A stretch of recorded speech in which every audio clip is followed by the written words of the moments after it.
All right, everybody, and we are back for the second quarter of York football. Hopping on the mic, I'm Jack Lonergan with Shepherd Plamann here. All right, here we go. Duke's on defense.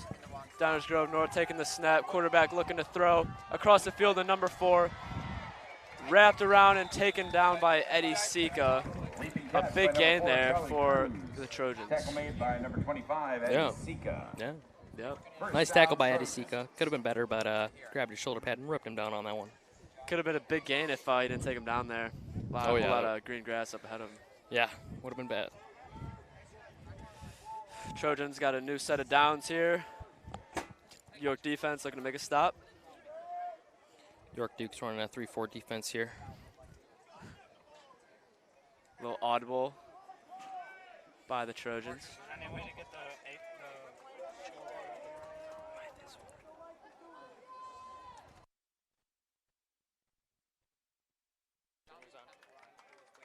All right, and maybe a timeout here. Or a flag, little delay game maybe. False start on the Trojans is the call. And we're going to move back 5 yards, and it's going to be first down. It will be a first down and 15 for Downers Grove North.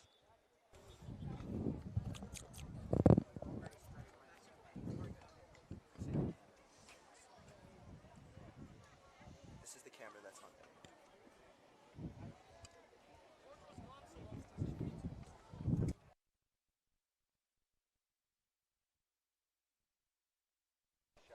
All right, and everybody is set, and another whistle is blown.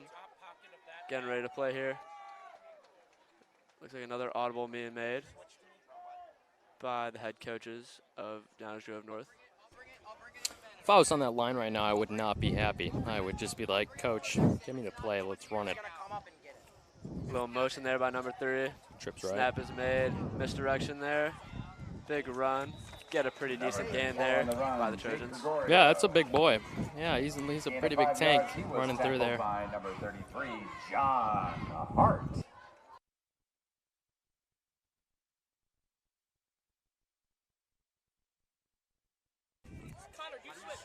It's easy. I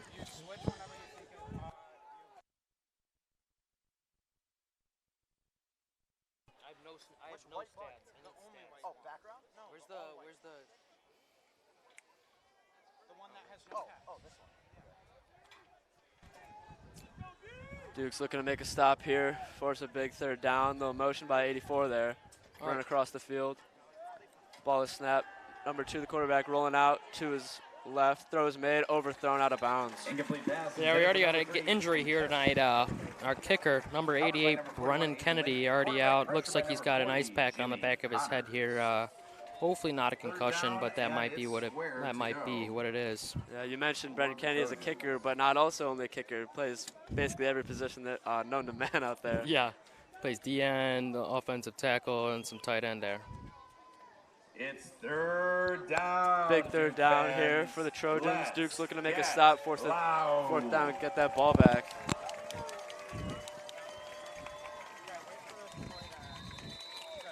Whistle is blown. And let's see what the deal is here.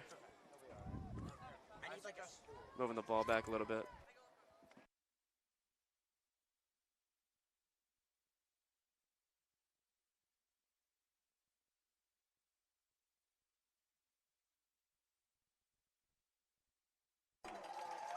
Big third down here, looking to make a stop, force a punt here for the Dukes. Another audible being made by the head coaches on that Trojan side. Seems like they've called about 20 audibles now. Let's see if any of these changes they make will make a difference. Maybe this Dukes defense can stop them in their tracks. And a flag is thrown. And there's the flag. Delay of game. Delay of game, though, moving back 5 yards. It's a delay of game, it looks like, against the Trojans. Third and long here for DGN. Duke's looking to make a stop here. See what they can do. See if our boys can make a little halt here in their offensive areas. Down, Big third down here. Let's get loud. Another I can't hear audible you. being made by the Trojans over there. Let's see here.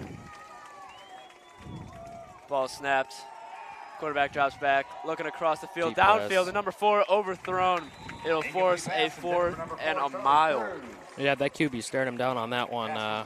Good coverage by Eddie Sika. It's 4th and 14. Good coverage there by Eddie Sika. You know, I've played multiple sports with Eddie. Great athlete. Let's see if Downers Grove is looking to punt here. It looks like they do. We have Jack Birnbaum back deep at around the 25-yard line looking to return this. See if we can get some good field position on this return here.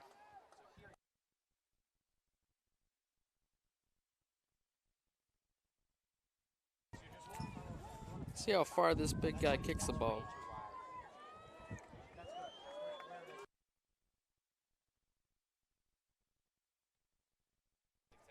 Birnbaum back deep, looking to return this. Ball snap, pretty good snap. Kicked high in the air. Looks like it will drop around the 35-yard line. Drops right in front, and Downers Grove falls on it at about the 39-yard line. Yep. Matthew Hamblin out there, giving the ball to the refs today. Big left tackle out there. Yeah, we got a couple guys injured other than Matthew Hamblin out here with a, I believe, a left or right hand problem in the first week of the scrimmage here. Mondo Martinelli is back after his collarbone problem, and Angelo Martir is still out. I do not remember what his problem was. I believe a little arm injury. That is elbow. Yep, left elbow. Eddie Sika there with a little run. 25, Eddie Not much yardage Sika, there. the carry for the Yeah, our Dukes. O-line here has to pick it up a little bit. They're doing pretty well. The defense keeping us pretty tight. 75, Peter Rodriguez, second down for the Dukes. Yes. And a little fumbled pitch there and recovered 25, by Eddie Here's Sika. the ball for the Dukes. It's 3rd down. Jimmy Connors coming back into the game in place of Eddie Sika. Yeah, Jimmy Connors had a great game last week. At least one touchdown, maybe two. Lots Maybe of running. 3 or 4. 3 or 4? Yeah, Something okay. like that. Jimmy Yeah. is a force to be reckoned with out there at running back. Yeah, in the books and on the field. About a 5.2 GPA from that kid. And a little screen pass over to Hayden Alexander. Right up the field, getting good yardage, and down around the 45-yard line. Flag is thrown. There might have been an offensive holding there or a block in the back. There is a flag on the field. Let's see what the call is here. Looks like the Dukes are moving back a little bit. And it's a holding. Goes against Holding the Dukes. call on the Dukes.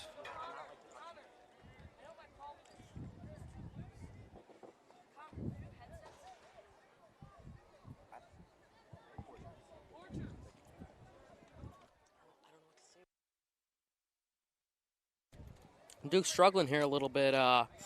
It is tied 7-7 in the second quarter here. We need to pick it up a little bit.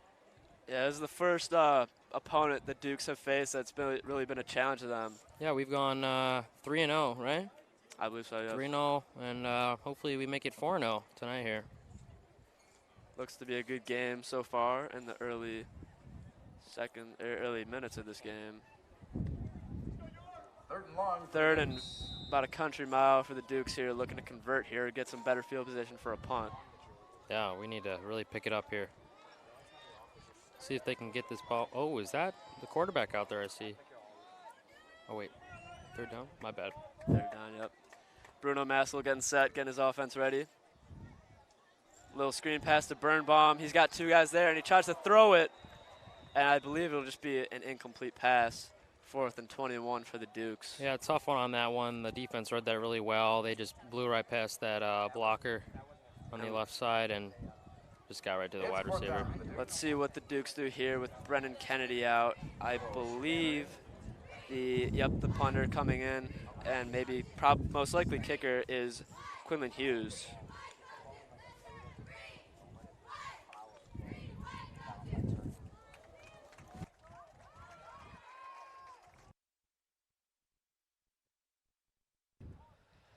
Punt. Getting ready for the punt here. Quinlan Hughes taking the snap. And he boots it down to around the 45-yard line. Fair caught by number 3 for the Trojans. Yeah, well done for second string punter here. 7-7 with 6 minutes and 23 seconds left here in the second quarter. Ball is on the 46. Both teams have all their timeouts left. Yeah, it was relating to the NFL here. There was a very interesting game without Aaron Rodgers. Aaron Rodgers with his favorite wide receiver, Devontae Adams. It was kind of sad to see, as I am a Packers fan.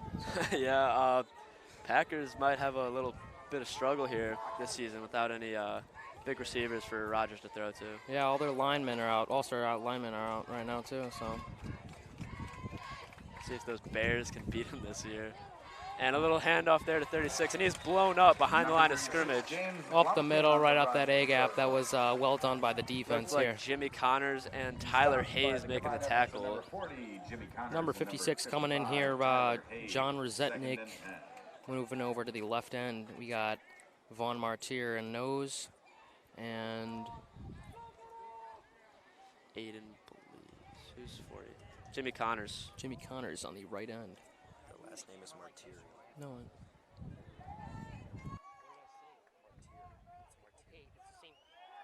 And the snap thrown by number 2 and is way behind him.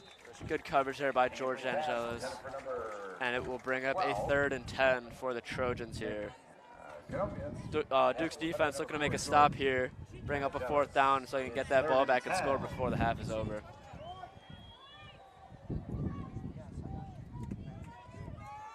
Yeah, I know. I'm not worried about that right now. It's 3rd down, Duke fans. Jimmy Connors also playing right side D end here. He's playing all positions, linebacker, D end, and running back.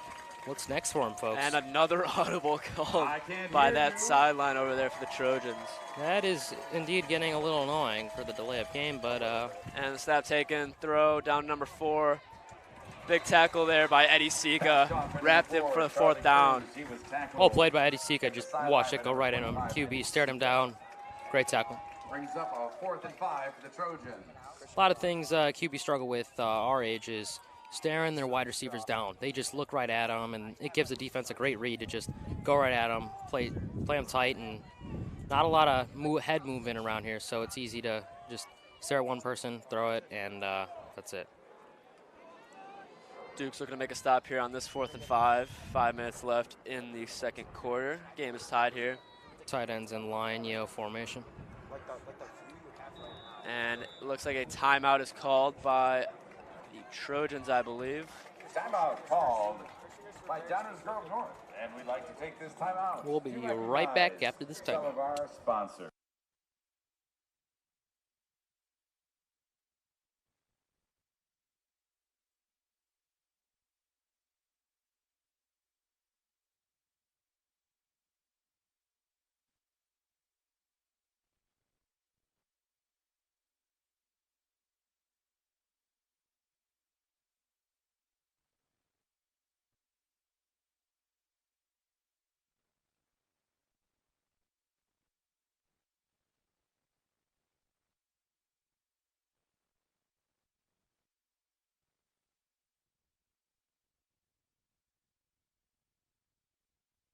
And both teams will take the field again. Looks like we got Hunter Keno out there. Great guy. And let's see. Defense getting pumped up for this 4th down. Looking to make a stop here. The Trojans will be going for it. Ben Weedy out there for the safety, looking to make a stop here. And a little handoff. And he's smothered behind the line of scrimmage. Taken down by a trio. Well done by Dukes. Evan Gaughan and Hunter Evan Aquino. Gaughan, Hunter Aquino, and Jimmy Connors all coming together to make that tackle. Big stop there for a turnover on downs for the Dukes. Well needed morale boost here for the York Dukes. Let's see if the offense can come out here and do some stuff. 4 minutes, 52 seconds left in this half. See if they can make a score and make a stop before this half is over. 2 timeouts remaining for the Downers Grove North Trojans. A little throw by Bruno Massel down the field. Oh, what a catch! What a catch! Fenton held the tight end. Absolutely mossed him on his head top. Wow. What a catch. Wow. Snuck that Right right over the hurry up quarterback's offense hand. here. Looking to get set. What a catch by Finton Helm. Great throw, right on the money by Bruno Massel. And that will move the chains down around the 20-yard line. Takes that, Jimmy Connors up the middle, breaking a couple tackles and rumbling, bumbling, stumbling at about the 15-yard line. Doing a little hustle offense here, moving it along, keeping the energy up, keep that defense down, get them tired quick, hit them hard. See what the play is here. Little high snap, handed off to Jimmy Connors. Jimmy on the B gap, didn't work too well. Number 40, It Jimmy is Connors on the run for the Dukes. little gain, a couple of yards there. Stopped by number 34, Jake Gregorio. Just like the constant. 3rd and 1. Yeah, big game last night with the Chargers and the Chiefs. Very big game. Very. Looks like the Chargers could have pulled that one out, but, you know. Chiefs came back on that one. Yep. And here's a snap. Little pitch to Eddie Sika. Changes directions. Looking up the middle. Wrapped up. It looks like he will roll in. Touchdown is called. Ooh, a little bit of a miscommunication here. It looked like Eddie Sika fumbled as he went And into they say the he's touchdown. down. Little, Ooh, what are we? I have no idea what's going on. It looks like the, It appears Eddie Sika fumbled. oh, one of the refs called a touchdown. I saw him raise his hands. Oh, and a touchback. The ball came loose. That Trojan defense jarred it loose from Eddie Sika, and they recovered it in the end zone It for a appears the touchback. ball popped out as Eddie Sika was entering the end zone, and the Downer Grove Trojans defense picked it up in the end zone and got downed. Very unfortunate break there for the Dukes. We had a great morale run here, and that just got ended on that Aiden one. Link looks like he's talking to the refs because he saw what I saw. One of the refs raised his hands up to signal for a touchdown. So a little confusion here. The refs congregating, looking to confirm a call here. Spectators always are expecting A very good drive there from the Dukes, but unfortunate they couldn't find their way into the end zone. a shortage of officials. Please be grateful for having officials tonight. Khalil Mack has moved from the Bears to the Chargers over this past offseason here. That's a big move. I don't know if the Bears fans like that. I'm not a Bears fan. Pretty sure you are. I am a Bears fan and a Chargers fan. And a Chargers fan. Wow. So is that because Khalil Mack's on there, or is it just No. because you're a Chargers fan? Chargers fan, you know. What do you think of that Khalil Mack move? I think it was a good move by especially the Chargers, you know. Bears don't look to be the greatest team this year, but we'll see how it plays out for them in the long run. Yeah, Mitch Trubisky moving over to Pittsburgh, if I'm not wrong on that one. Would you like to learn how to Yeah, you know, I was personally a pretty big fan of Mitch Trubisky. Why is that? You know, he wasn't the greatest player, but, you know, I like the man as a person, you know. Only MVP in football history, you know. Okay. You know, he's the only person that can say he's an MVP, you know. Yeah, I'm picking up what you're putting down. preview is the other camera. And It a looks little like more they're confusion. still talking about the pass play here. So you see, that's Christian. No one is actually seeing that except for me. That And it looks like the referees have made a decision, this white box. All you need and to I know believe the call will stand. It will be a touchback for the Trojans. it's They switches. will retain possession at about the 20-yard line. After the flash. Duke's looking to make a stop here, hopefully get that ball back with some good field possession and score before this half is over with about 3 minutes and 46 seconds left. Duke's in their 3-3 formation here.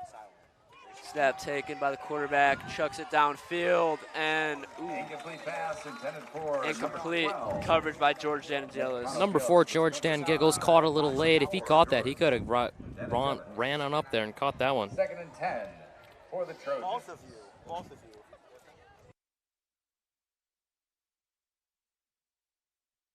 If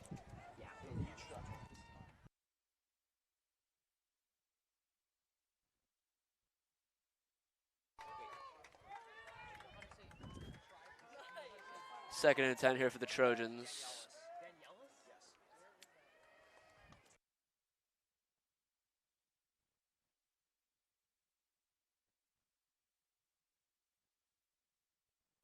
And number 3 pushed out of bounds here. Number 3, Ethan Kist on the run. Hi, Christian, you're on. Pushed out of bounds by number 25, Eddie Sika.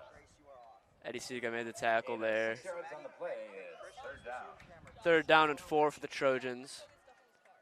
They're looking to put together a drive here, put them down in that end zone with the quarter winding down here. Big 3rd down here for the Dukes and the Trojans here. Looks like another audible being called by the Trojans. 3:30 left in the clock, 7-7. 2 timeouts for the guests, Trojans, and 3 for York. And a throw downfield at about the 25. He's wrapped up and taken down by George Janatellis. Tackle made by number 4, George. Great coverage by George and Giggles. It's 4th down for the Trojans. 4th down and 3. Duke's looking to make a stop here. Let's see if they'll punt with 3 minutes left here. It's 4th and short, only 3 yards to go here. Jack Birnbaum receiving the And it punt looks here. like they will punt. Birnbaum back deep at about the 40. Right to return here. Yeah, another big thing in the NFL, Dak Prescott, he was not put on the DL, but he hurt his thumb, right? I have no clue. You know, You don't I follow don't- Cowboys? I don't know. I don't either, but just something I saw. Thought it was interesting. And a low snap. And it looks like it's a little fake here. Mondo Martinelli caught lacking there. Head was turned around, and he will get that 1st down. York Duke's not happy about that one. Mr. Gershow, one of the coaches, he's not happy about that one. Coaches are fuming. Knew they could have made a tackle there, but I believe everybody was running back thinking that they did punt that ball, and it was a fake. George Janatellis getting taken out for Vaughn Martiri at that corner position. Snap taken, and Evan Gunn ran over. Number 34.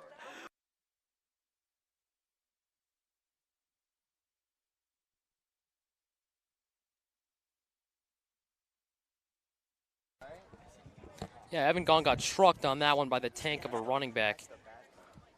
That was a very good, powerful run there by 34. I believe that was 34. And defense is set, 2nd and 6 here. Snap is taken by number 2. And blown up! Big hit there. Big hit, Evan Gone. He was not taking that last time. He was coming for vengeance on Laid that the one. hammer down there. Big hit there. Oh my gosh, Evan shoulder, Gone. he was going for the kill. 34 is being taken out of the game right now. 3rd down, running back's a little scared after that one. I would be too. A little shaken up there. Big hit there by Evan Gone. Yeah, Evan Gone, he's a really good Mike linebacker. He's probably one of the best we've had in a while. And we got Evan Gone up in the varsity here. He's also a stud. This kid's got potential. Also a varsity lacrosse player. Just a savage. See here, 3rd and 6. Shot downfield. Eddie Sika with the coverage. He breaks it up. Big defense. No, sir. Let's go, Eddie. Great Big defense coverage. there. Great coverage 4th by and number 6 25. now coming up here for the Trojans. Looking to force another punt here. 4th and 6 for the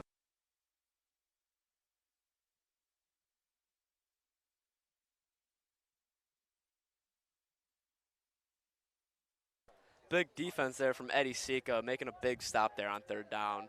Forcing this 4th down with a minute left in this first half. Duke's looking to make a big drive here and score before this half is over. Jack Birnbaum on the receiving end here. Right about at the 28-yard line. Minute and 8 seconds left. And they will punt this time. A little line drive there. Birnbaum receives it at about the 25. Breaks a tackle, gets hit, and is down at about the 35-yard line. Nice spin move there by Jack Birnbaum to break a tackle. Something I couldn't do back in my freshman year at tight end. Yeah, not a pretty thing to see, even if I tried. 10 for the Dukes on the 35-yard line.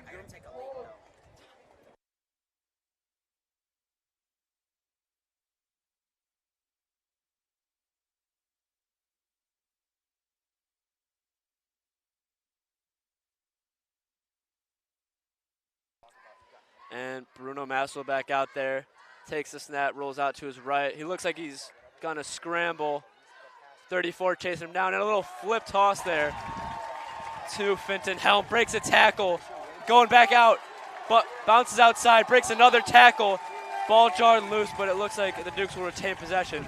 big run there from Fenton Helm, getting about 20 yards there. Yeah, nice little toss to Fenton Helm as he was scrambling down the left side. Fenton went from the left side of the field to the right, run about like probably 30 yards of width all the way to the end of the right side. Yeah, I agree there. Big run there by Fenton Helm, changing The directions. ball did breaking pop out at the tackles. very end here, but we need to hold the ball a little bit better here tonight for York. Duke's looking to carry on that momentum. Little screen pass there to Hayden Alexander. Bounce out to his right and gets hit hard for a gain of about 0 there. Nothing done there on that play. Timeout called by York Dukes here. 33 seconds, 7-7. Timeout called by the Dukes. Dukes hopefully can To recognize some make of a our big great play here and get in that end zone with supporters. 33 seconds left here in this half. That's right, the Feeney family. We'll be right back. American Exterior.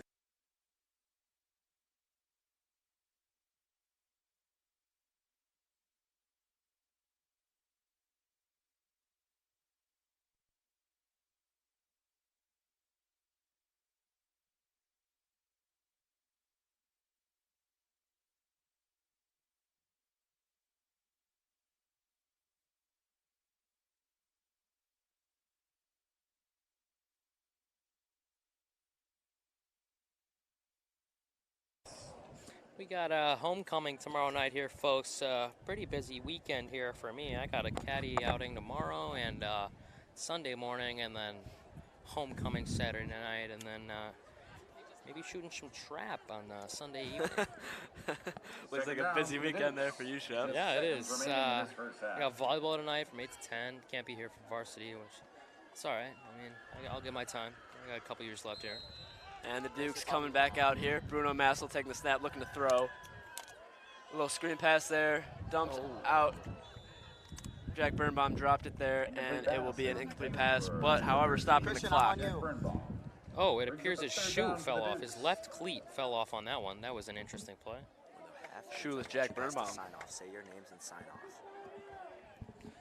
Yeah, you dropped that. I probably would have dropped that too. I didn't catch too many footballs back when I was playing on the B team, starting tight end. First year of football last year. It was a great year. Something I'll never forget. Dukes getting set up here. Trips left, trips left. That's the perfect view. Looking to make a shot here. Bruno looking to throw across the field to Fenton Helm.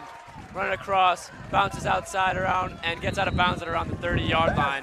That's a big play there for the Dukes, moving the chains. Yeah, Fenton Helm having a great night tonight with a lot of runs, a lot of yards. Pass thrown by number 1, Bruno That's a good Massel. view. That was a great shot right there. 20 seconds left here, 7-7, 2 timeouts left for each side. Dukes looking to get a little bit better field position here as the clock is winding down for either a touchdown here or better position for a field goal. Bruno's wrapped up, and he will go down, sacked there, but a flag is thrown. There's a See what the flag call on I'm on is. you. I'm on you, Christian. They caught Brew on his left ankle and just alligator rolled till he fell down on that one. And that flag, with the flag being thrown, the clock will stop with 14 seconds left. And it looks like that call was on Downers Grove North. Yeah, another Referee's flag call. talking to, I believe that's 33. Yep. And the penalty goes Let's see against here. Downers Grove North. It is on Downers Grove North, and I'm not sure if the Dukes will get any better field position. They will. Looks like they're going up about 10 yards here. Yep. And that will reset to a first down. Dukes. Way better field position here. Oh, At wow. about the 18-yard line after that flag. Yeah, I moved that up one a lot. If the Dukes don't happen to score here with the clock winding down, if they get one more play in, looks like Quinlan Hughes will have an easy field goal for him here. Bruno looking to throw, escapes the pocket, bounces out to the right, looking for some blocking here, and he'll run out of bounds at about the 5-yard line with 7 seconds left. Yeah, Let's see if they'll go for another play here or kick a field goal. well done by Bruno Massel. He didn't say anything, so he decided to do it himself. Just something Matt Bezel would do on the varsity quarterback. Another big thing to look out for this weekend is Green Bay versus Bears. I'm a Green Bay's Packers fan, big as I game said there. before, and that's going to be a pretty big game here. Bruno taking the snap, looking to throw across the middle, and is broken up. 4 seconds left. Let's see what the Dukes do here. For number 17, Nice swat by the defense there. And it does not look like they're bringing, maybe they are here. Looks like they will make a little substitution here. Timeout by the Dukes. Looks like they're looking to kick a field goal here with 4 seconds left. $5 gets you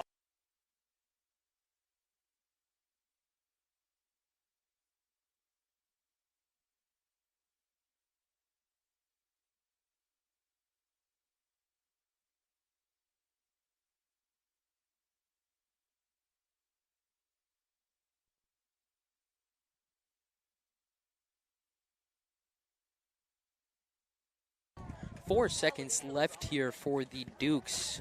What will they do? We do not know yet, but they might do a kick, or they could possibly go for it. You never know. 7-7.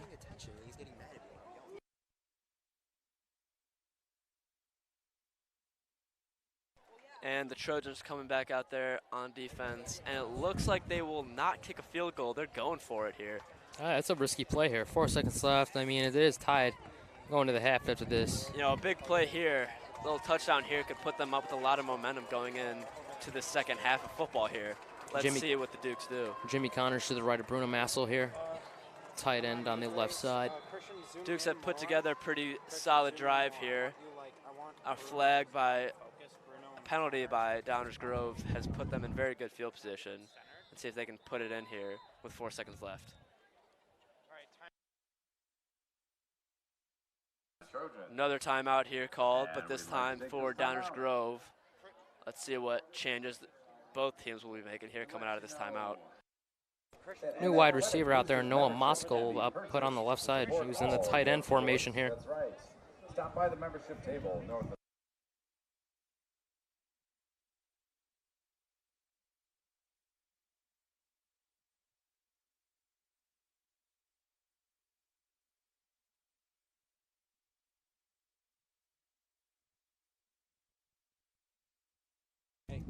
you guys.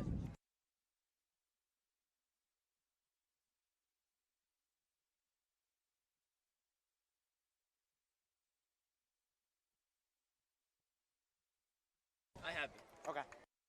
I just want to make sure. Yep. And Duke's coming out of this timeout. 4 seconds left. Looking to make a big play here before this half is over. Yeah, let's see if they can put it Hopefully in making there. some changes here in that timeout. Looking to make some adjustments to put them in that end zone.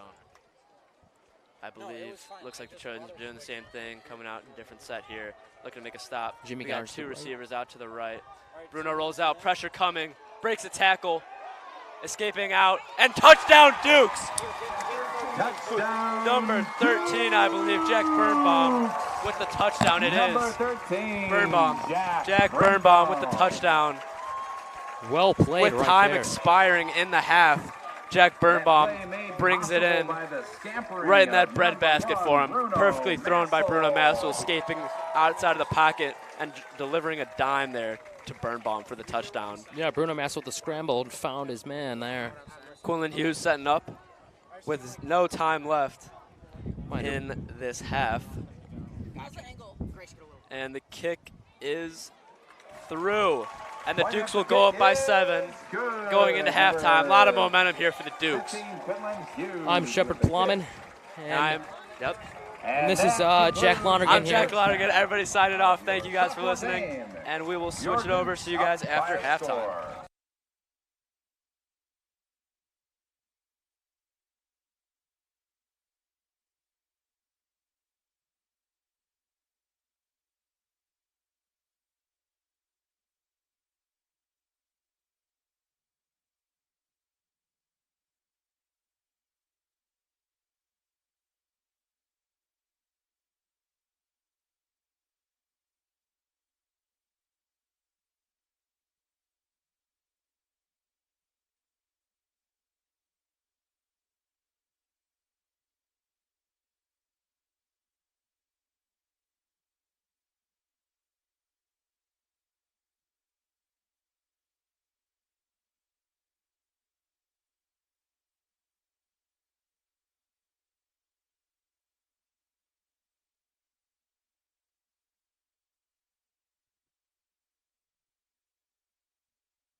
And welcome back, Duke fans, to the second half of this Duke homecoming sophomore football game. I'm Choi with my partner, Christian McQuade. Christian, what did you think of the first half of the Duke's performance, and what do you think they can do to improve and propel them to victory? Well, the Dukes have started out with a very slow start. As beginning of the game, we scored first drive, and then right back at us, DGN scored.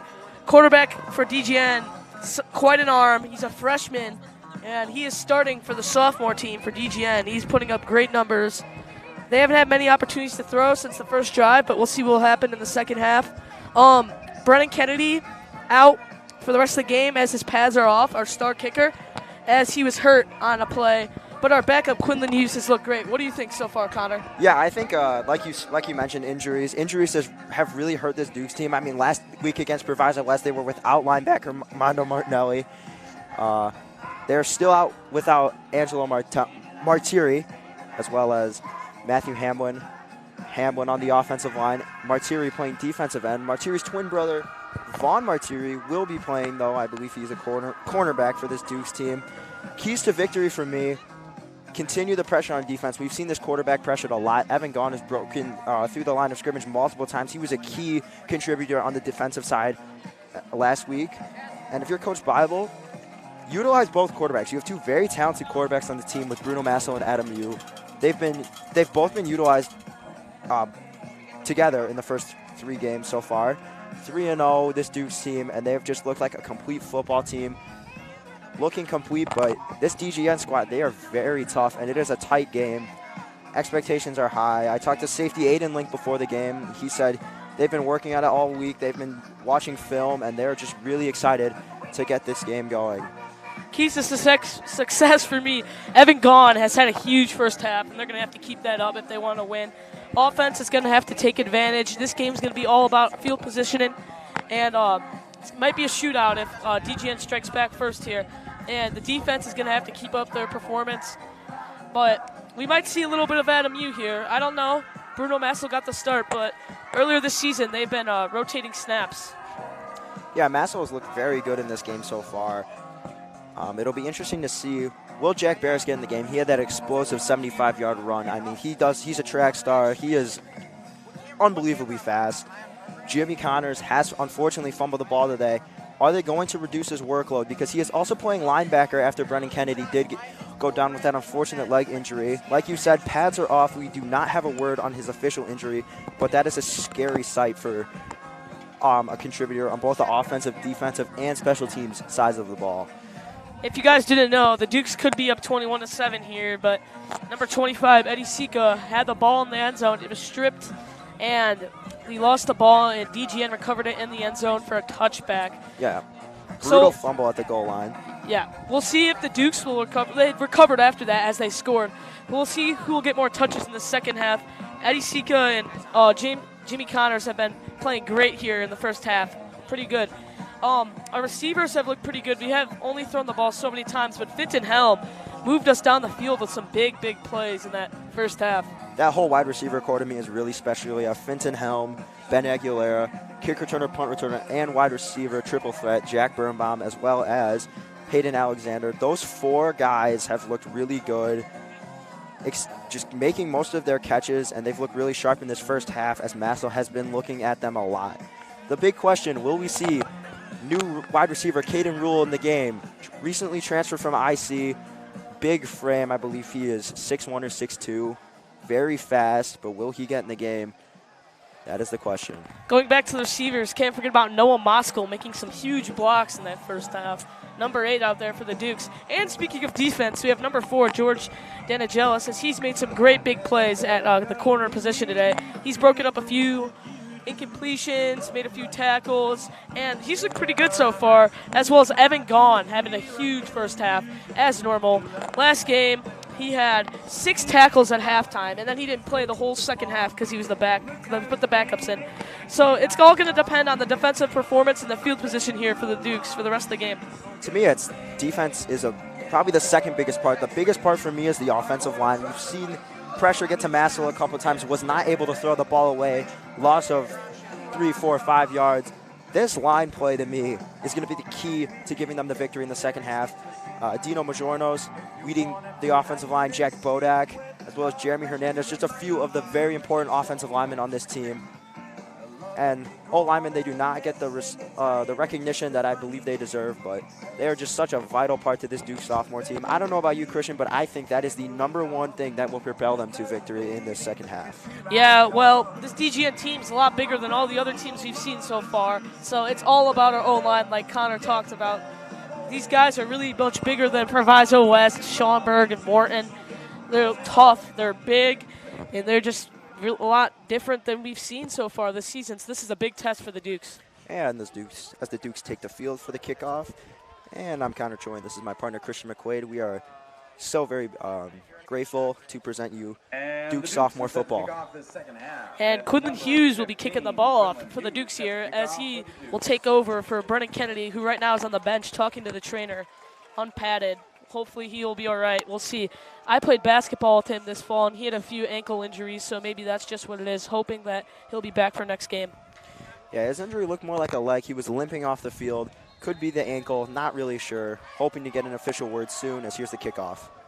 And it is a little squib kicked, and it's going to go out of bounds. That'll be a flag. That ball's out of bounds. That's going to put them at the 40-yard line. That is really tough for the Dukes, not what they want to start off this second half.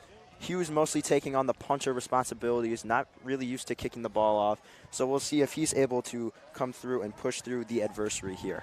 And Hughes had a great extra point, as he had plenty of more yards on it. He put it right through the middle, a lot of distance after it. So he's looked good. And we'll see what the Dukes defense can do here. Over on the sideline, Adam Yu and Bruno Massel are both warming up. Jesse Ryburn getting in on some of that action, standing next to Adam Yu. As the Dukes defense take the field. Oh, are they kicking off again? Oh, they must have. I think they called this. Yeah, they called the kickoff back. So very interesting here. We'll see if Quinlan Hughes will be able to put this one in play this time. He had a great kick last time, just happened to take a little bit of a bounce there. Yeah, not really sure what happened there. As you see Gavin Chavez running up and down the field, not really sure what's up. Maybe he thought he wasn't going to be in the game, but they do need him on this special teams. Chavez lines up all the way to the right at about the 30-yard line. Hughes standing at about the 28. So we're set to kick off. So Dukes lead 14-7, 10 minutes on the clock, and this will be the start of the third quarter. Here's Quinlan Hughes to send it off for the Dukes. He's going to re-kick it after the first one went out of bounds. And here's the kick. And it's off. And that one is a much better kick as it sails to the 20. Number 3 will bring it out for DGN as he gets up the middle. But Jack Hart, number 33, is going to bring him down. Yeah, Jack Hart, the linebacker, team captain. I mean, these guys, they all love him. They all praise him. They say he is a game-changing player. He makes a lot of impact plays. Hughes' kick was good. It was high. Number 3, the returner, actually had to lean back a little bit, and I think that kind of set him off with the wrong foot. Most kick returners want to be having their momentum going forward as soon as the ball lands into their hands. And so let's talk about number 2 quarterback.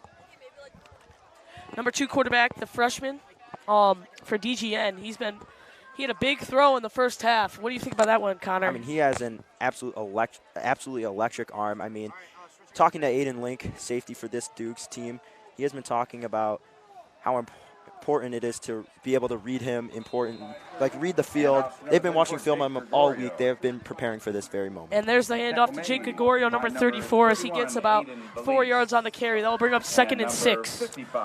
Yeah, that's some good yardage right there for the Trojans. They were able to get some decent yardage, and that's going to be 2nd and 6. And here's the snap. Oh, and they're going to call a different play here.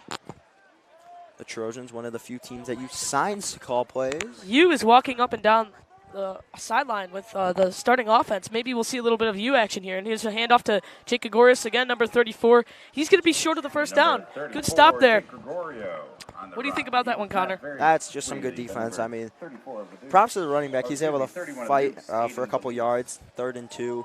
Very short. Let's see what the call is here. I wouldn't be surprised if you see a passing play here. He's got 3 receivers, 1 to his left, 2 to his right. Running back right behind him. I believe, a tight end in between the O-line. Surprised we haven't seen a throw here from DGN to start the half after the few big plays they've made on throwing the ball. Quarterback looks to his left, looks at the signs. Coach giving him some signs there. And here's the snap. And it's another run for Jake Gregorius, and he stops short. Oh, no. He gets pushed a little bit, a few yards ahead of the first down. That's going to get them the first. That's going to move the chains right there as DGN, the Trojans, are able to pick up another first down. He was behind the line of scrimmage on that one, but he kept fighting until he got tackled. And now we see Brennan Kennedy standing up on the sideline. He seems to be okay there.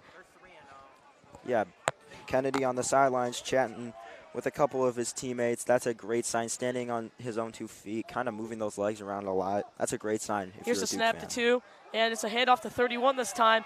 And he breaks a tackle from number 21, Ben Weedy, as he gets to the 45. And that's a big play for the Trojans right there. You saw number 32, Evan Gaughan, kind of running up behind him. Didn't have the angle, dove just out of reach.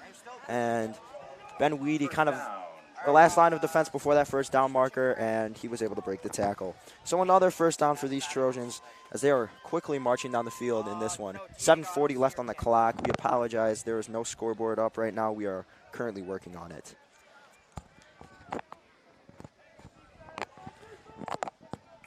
Trojans are starting to march down the field as there's another handoff to 31.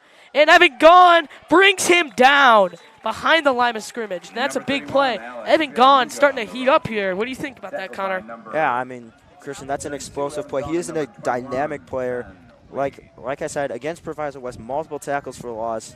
He's quick, he's elusive, very good lacrosse player, on varsity as a freshman last year, and he's just very athletic. That's another tackle for loss right there. The clock starts to tick down as there's only 7 minutes left. DGN taking their slow, sweet time on this drive. Yep, DGN really just trying to make sure there are no mistakes made in this drive. The quarterback looks down again, and even from up on top of the booth, he's got a very big frame as there's a receiver in the motion. And here's a snap, a throw to 12 from 2. A little screen pass. He's brought down by number 41, Aiden Link, who 2 weeks ago had a pick 6 against the Saxons in the season opener. Yeah, I mean, Aiden Link, he's a very special player. And something I noticed, he kind of anchors the secondary down. He leads his team. He is a leader. He does not shy away from anything. And I think that's really important to a Duke secondary that's looking for that kind of leadership. And the pass there was to the receiver in motion, so I think the Dukes need to keep a better eye on that. I didn't really see anyone kind of following him, so that's kind of an unfortunate situation for Coach Bible and the Dukes right here. 3rd and 9, though, so let's see if they can get a stop. Brennan Kennedy walked down the other side of the sideline, not limping at all, and here he goes again, walking down the field. He looks very comfortable walking, so hopefully that means he's all right. And here's a snap to 2. And there's a handoff to 34, Jacob Gregorius, and Weedy misses a tackle as Gregorius is up the sideline, and here comes Belize, who's going to knock him out of bounds. Great tackle by Belize. And that will knock him down to the 12-yard line in the red zone. Dukes may be in trouble here as we see Jimmy Connors, the starting running back, coming in at linebacker. And one other thing about Aiden Link I want to mention is that I believe it was either Finton Helm or Vince Flossie that was in his position before the game. Aiden Link was not originally going to start in that position, but he came in. And after that huge first game, they've kept him there, and he's really shown his ability to be a leader as there's a handoff to Jacob Gregorius for 2 yards. So, Connor, what do you think about Aiden Links as he leads that defensive role on that team? I mean, like I said, they needed that leadership there. I mean, he's kind of the anchor to me right there. He's leading this Dukes squad, and his play on the field is really – he's shown up week in and week out as – so is this entire Dukes defense, in all honesty. I mean, they have shown up.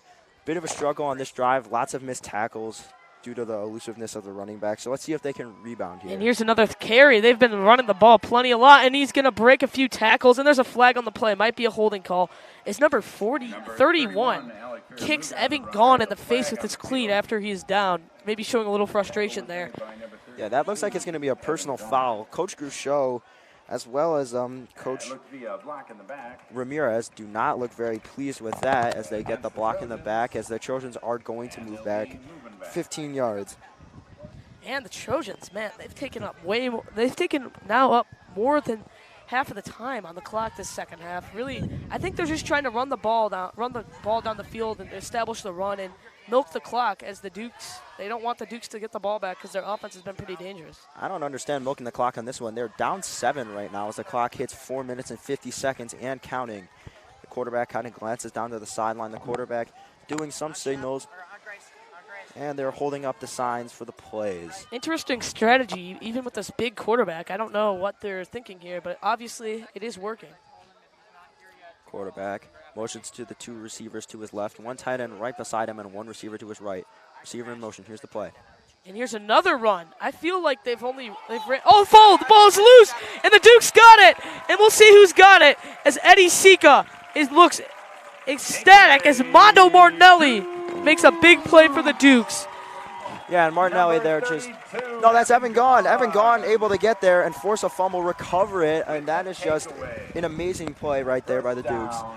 As that is huge, as a huge stopper. The Trojans go back to the run for what feels like the 20th time in this drive, and that time, unfortunately, does not work out for them. But fortunately for this Duke squad, Evan Gaughan is right there to pounce on the ball and pick it up. And what we said earlier, Evan Gaughan is the man. He is going to need to keep playing well for this Dukes team if they want to win. Me and Connor both agreed that he's the main X factor on this defense. And there's a run to Sika as he gets about 1 or 2. Sika actually might have lost a yard there. It looks like he was stopped either a yard in front or right about at the line of scrimmage. Oh, no, they're going to rule it 2nd and 8. Massel in the game despite you standing next to the first-team offense. It's going to go. Rare appearance out there for Quinlan Hughes, as that's his first time at receiver for the game. And here they go, and Massel's going to keep it up the sideline as he's broken down by taken down by 34. Design run there by the Dukes, and I really like that. The offensive line is literally able to create a bubble through the middle of pretty much where the ball was snapped. Dino Majorno is leading that charge, pushing them to his right to get a hole. As Massel goes through, and he's able to get some serious yardage. 3rd and 5 here for the Dukes. Yeah, and we see Bruno Massel have a few carries this game. He has probably 5 or 6, maybe even 7 carries on this game, which is very surprising. And here's a handoff to Connors for number 40. And he breaks a tackle, and I think he is short. I think he's 2 yards short there. Yeah, and he's going to be about 2 yards short. And let's see if the Dukes offense will stay on the field. I highly doubt they will. Oh, they're going to keep him on the field here. 4th and 1. A call by Coach Bible to keep them on the field. 4th and 1. He really wants this. At their own 30. This is very risky. We'll see if it will pay off here. Bruno Massel calls for Birnbaum in motion. I think they tried to draw an offsides there as number 21 jumped a little bit. Massel now running up to his O-line, telling him what's going on. Massel with the audible. The signal started by Coach Gouchot. Let's see what they come up with here. And here's a snap. And it's a keeper, and he's got more than the first down, and that's good. Good play call there by Coach Bible. Yeah, and that's a great call right there. Another design run. And again, this offensive line able to create holes, and Bruno has a wide open lane to run in and get the easy first down as this drive is going to continue. 2 minutes and 25 seconds left on the clock as this Dukes offense is rolling down the field. Lined up at the 36-yard line. Bruno Massel leading the charge with his offense. Here's a snap to Massel, who's had a great game. And here's a keeper. Actually, no, it's a handoff to Sika. And Sika's getting up the middle, and he makes a huge play for the Dukes. That's about a 13 or 14-yard run, and they needed that. Maybe their offense will start to pick up now. Yeah, Eddie with the room to run, and he does not hinder or pause at the opportunity. He just goes full steam ahead and picks up a nice first down. Duke's starting to get their offense going as they're getting no huddle offense here. They're trying to move the ball. And here's the snap to Massel. No. Not yet.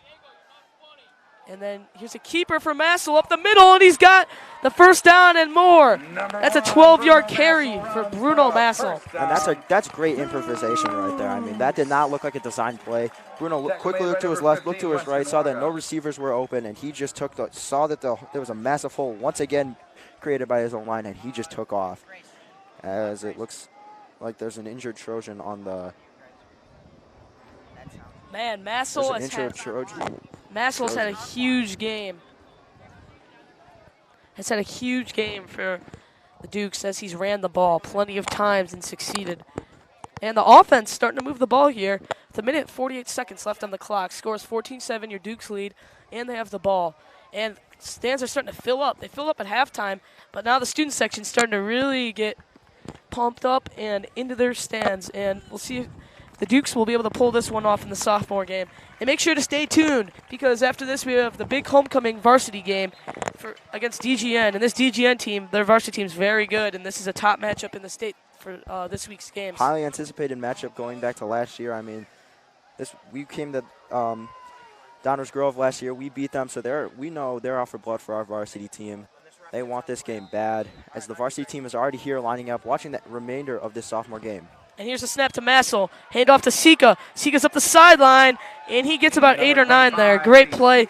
Great block from Filton Helm as he knocks that defender onto his knees. Yeah, Helm there with a great block, just absolutely pushes him to the ground, and that gives Sika at least an extra 2 or 3 yards to go. Man, the Duke's offense has been great so far. What do you think about it, Connor? I mean, this has just been all-around great drive. Massel really taking care of the football. No mistakes. They've shored up the mistakes like in the first half, and let's see what he's going to do here. And it's a carry from Massel again, as 40 will bring him down for the Trojans. That will bring up a 3rd and 5 with 1 minute and 30 seconds left on the clock here. Yeah, I'm not a huge fan of that run there, in all honesty. They've had a lot of good quarterback keepers. That was not one of them. Massel did not have the hole that he had in the other runs, and he just went straight up the middle. And here's a screen pass to Connors. It's a little high, but he catches it, and he's up the sideline. He's got a little room to go, and he'll break a tackle and get to the 8-yard line. Huge play for the Dukes on that screen pass. What do you think about that design, Connor? I mean, I just absolutely love that play call right there. Massel quickly looks to his left, throws it right to Jimmy Connors, and Jimmy is just off and running. He runs all the way down to the 8-yard line, as that sets up a 1st and goal for the Dukes right here. That might be in prime position to score. That was the first throw of this second half for both teams. DGN and York's been running the ball a lot. Yeah, this has been a very run-heavy game. I mean, while we were setting our equipment up, we saw DGN warming up, and some of their cornerbacks just look tall and they look strong. So Coach Bible running a run-heavy offense on this one. A little surprised to see DGN run the ball so much with how good their quarterback has such a good arm. For him to get out of the pocket, it's a little surprising. Yeah, and he's looked very sharp today. And, I mean, I don't know. I think they should be utilizing his arm more in this offense if they want to come out on top. And here's Noah Moskal out there for the Dukes.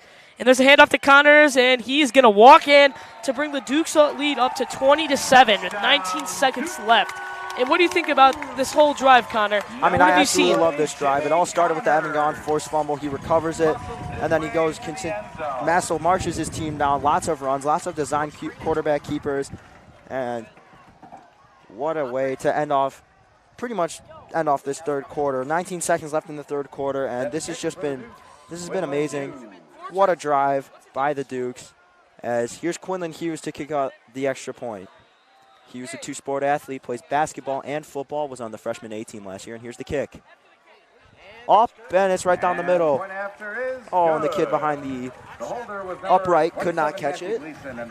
And then Matthew Hamlin takes it, and he's going to run it back to the sidelines. And that is going to put up the Dukes 21-7. And, I mean, this has been a complete game from this sophomore team. Coach Bible has got to be pleased. And I don't know about you, Christian, but I'm feeling very good about this one. They've played a very good game on both sides of the football. Yeah, I've been so impressed with this team. I talked to some kids in my classes today, George Danik-Jealous and Angelo Martiri, Bruno Massel, and they all told me that this is going to be a battle till the end, and right now it's living up to that. And I've been very impressed with this Dukes team on both sides of the field. They've overcame a lot of adversity in this game, as they've had 2 fumbles, no picks yet, but 2 fumbles, and they've overcame a lot of adversity to get to the point where they are right now. It's been very impressive, as Quinlan Hughes will send the ball off for the Dukes here with 20 seconds left. 3 timeouts per side. This will take us to the end of the third quarter. Yeah, 19 seconds here. DGN's going to have the ball. The Trojans really need to make something happen. I think this is when they start utilizing the passing game. They know that they have nothing. They do not have a lot of time to work with, so they need to make some big plays, and they need these big plays fast.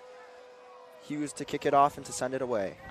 And here's the kick from the backup, who's looked very good in this game. And there's another great kick all the way out to the 18, which is great. George Danik-Jealous misses the tackle. And then, who was that? looks like Evan Gone all over the field with another tackle for the Dukes. Yeah, it looks like Evan Gone, Matthew Gleason, half tackle each.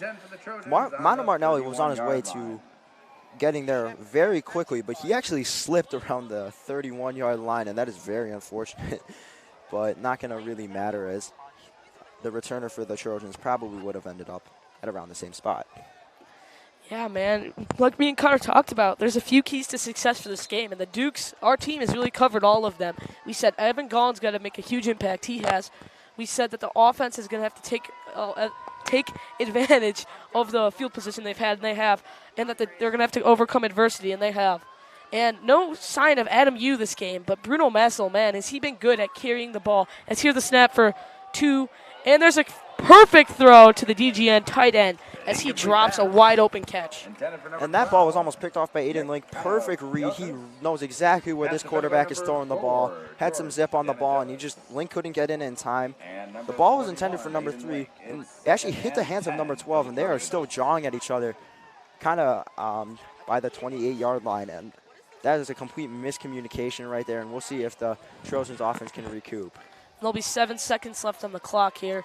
2nd and 10, 21-7, Dukes lead. DGN really needs to start getting something going as we start to feel a lot of the momentum shifting to the Duke side. Yeah, and you felt like DGN was, even though they were down, it felt like they were in control. I mean, they defensively and offensively, they were managing the clock very well. They were making some big defensive plays. They just needed that find the end zone as there's a flag on the field. Let's see what that call is. And there's a flag.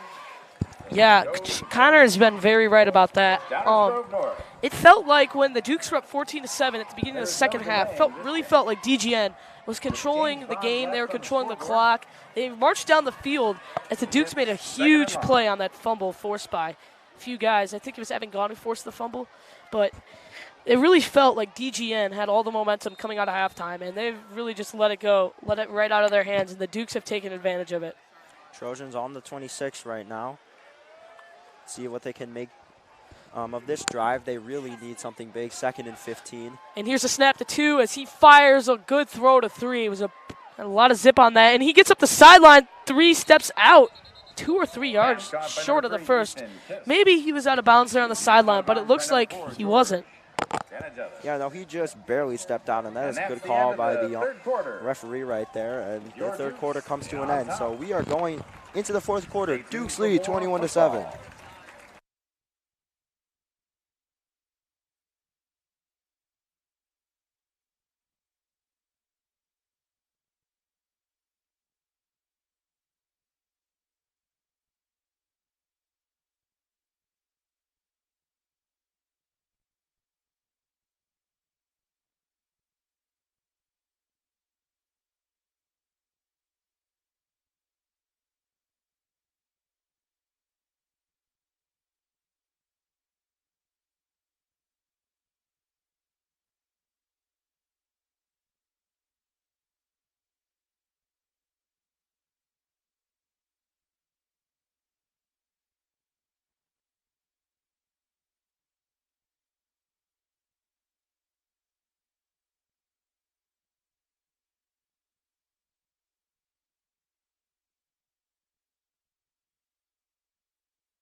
And the Dukes will start the fourth quarter on defense 21-7 as they lead. We'll bring up a 3rd and 2. 10 minutes left on the clock. As you hear the student section really getting into it here. Yeah, and you hear "Let's Go Dukes" chants as the seats are really starting to fill up as varsity is quickly approaching for this homecoming game. The spirits are highest. Here's the handoff to number 28. No, it's a quarterback keeper. He rolls out to his right, and he's going to fire a strike. And he's going to get an extra receiver. Number 2 is going to be about an extra 4 or 5 yards. The ball will probably be spotted at the 46 or 45 yard line. Let's see where this ref puts it. And he's going to put it at the 46 yard line. So here the Dukes go. And as you see there, the quarterback's starting to look a little comfortable here. The freshman starting for sophomore, and he's a big dude. And that throw was perfect as he got out of the pocket, found his guy, had a lot of zip on that ball. It was placed perfectly. Yeah, better late than never. I mean, he's really starting to settle in. Probably very nervous. This Dukes team probably, if their schedule is followed, like most schedules do, this is probably the hardest game of the year.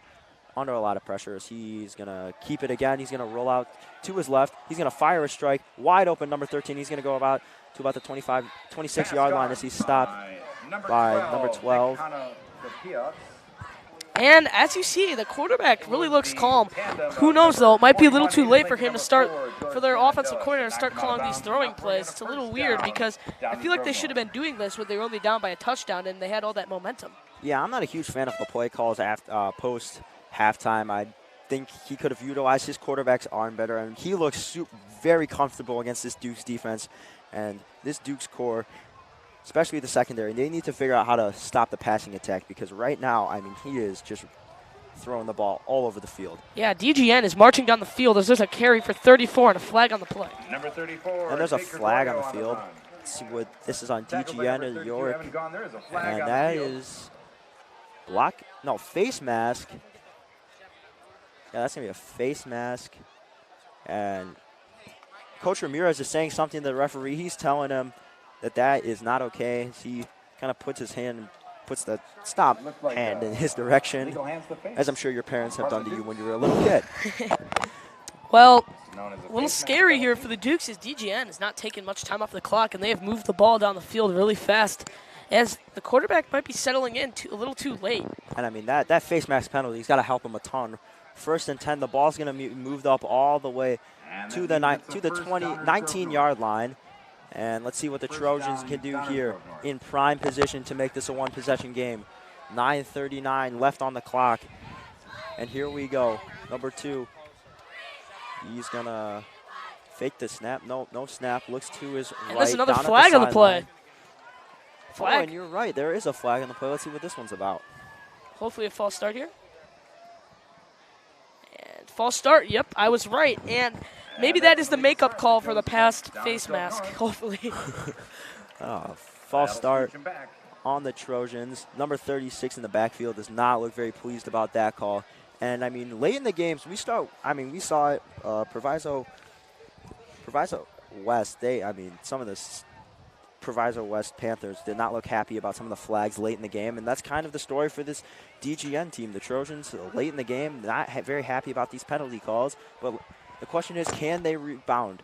As here's a handoff. No, he's going to keep it again. Fakes the handoff. Boy, he's open. And he's going to. Oh, great play by number 41, Aiden Link, the leader for the Dukes defense. What do you think about that, Connor? Link's been all over the field, and, I mean, that's another pass he's broken up. That was a good pass just out of the hands of the wide receiver.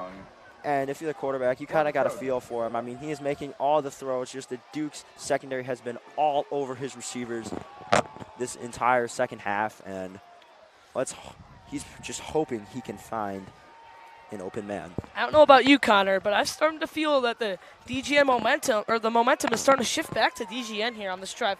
Although the last few plays, there's been flags and all that, so maybe he's starting to go back to York a little bit, but I still feel like most of the momentum is going back to DGN on this drive. I mean, DGN, to me, has complete control right now. As here's the quarterback drops back. He's going to fire. Fine. No, does not have a man. Incomplete pass intended for number 3. Just wide. A little bit too, those are a little bit too far right. Intended man, I believe that was number 28. As Aiden Link. 3rd and 15 here for the Dukes. As can this quarterback rebound? Faced a lot of adversity this game. Wants to put his team within a 1 score. Does not want to settle for 3 here. And will he be able to do it? The ball is on the 19-yard line. He looks to get his play from his coaches. All of his teammates have each other's arms over their shoulders in unison, and that's just the type of team spirit you like to see. I mean, you look over at the York sidelines; they're all right next to each other. Everybody's talking to someone. As we see Bruno Massel hyping up the crowd, getting them into it. Yes, sir. As the quarterback drops back, he's going to fire. Fires a strike. It's over his head. Over the head, intended for number 3, and that ball is a little bit high. And that is very unfortunate for the Trojans here as they were trying to score the touchdown. I have to say that the ref had his arm on where the flag would normally be. It looks like he was thinking about calling a PI on that one. Looks like the Dukes may have gotten lucky there. Yeah, the Dukes secondary may have lucked out, but they need to be careful. That 15-yard penalty can really hurt you there. as the field goal unit's going to come on. No, it's a timeout.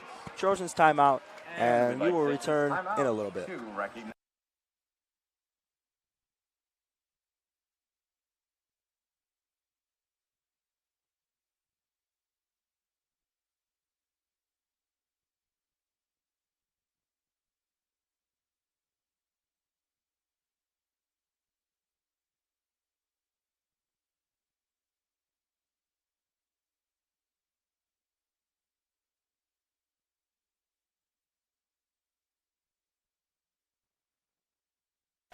And welcome back to the fourth quarter. Here is Duke sophomore football up 21-7 against DGN. 4th and 15 for the Trojans here. The question is, are they going to go for it on 4th down? I think they have to. You cannot have this be a 3-score game. This needs to be cut down to, a 2-possession game. This needs to be cut down to a 1-score. Kick it off to the Dukes, pin them down deep into their own field, and try and force a 3 and out. The question is, will the Trojans be able to do that? And it all starts if they can score a touchdown here on 4th and 15. Will stay on the field here. Number 2, the star quarterback, as the crowd is getting much into it. This could be the end of the game here if the Dukes can force a turnover. Huge play as the crowd is really starting to get into it, as the sidelines really starting to hype them up. This is probably one of the most important plays on the game here. Will the quarterback be able to challenge this adversity? He's got 3 receivers out to his right, 1 to his left, the running back right behind him. Stadium really starting to get loud. Number 2 drops back, looking to his left, fires a strike. Number 3, in the hands of him. He does not make the catch, and that's going to be a turnover for the Dukes. Number 3 face down in the end zone, and that was in his hands. Perfect pass from his quarterback, and he just could not bring that down. What a huge blow to the Trojans offense, as the Dukes are going to get the ball back. Lots of celebration on the sideline. Matthew Hamlin, out this game due to injury, is celebrating with all of his teammates right now, as Bruno Masso and the offense are going to take the ball back on the 19-yard line. And I saw there a perfect throw from the quarterback, literally perfectly placed into his hands. Had a lot of zip. It might have been a little too much for the receiver to hold on to, but otherwise, great play. The Dukes, their momentum has shifted back to them, as we thought DGN had all of it. And here goes Jimmy Connors up the middle, as he will get about 3 or 4. Connors, a 2-sport athlete, was one of the catchers last season for Coach Carlson in the baseball season. Had an opportunity to play with him over the summer. He is a great kid, hard worker, and he's just someone I'm sure Coach Bible loves to have on this football team. Masso gets to play, as he's going to line up a couple yards back from where the ball is spotted. 1 receiver to his right, 3 to his left, running back right to his left. And it's going to be a fake handoff as Masso takes it. And he's going to be stopped right at the line of scrimmage. Bruno Masso, that option there goes absolutely nowhere, and it's going to be 3rd and 8 here for the Dukes. And as we've seen here, we saw – oh, shoot, my bad. My mic seems to be cutting out, even though it's not. On my thing, it sounds like it is.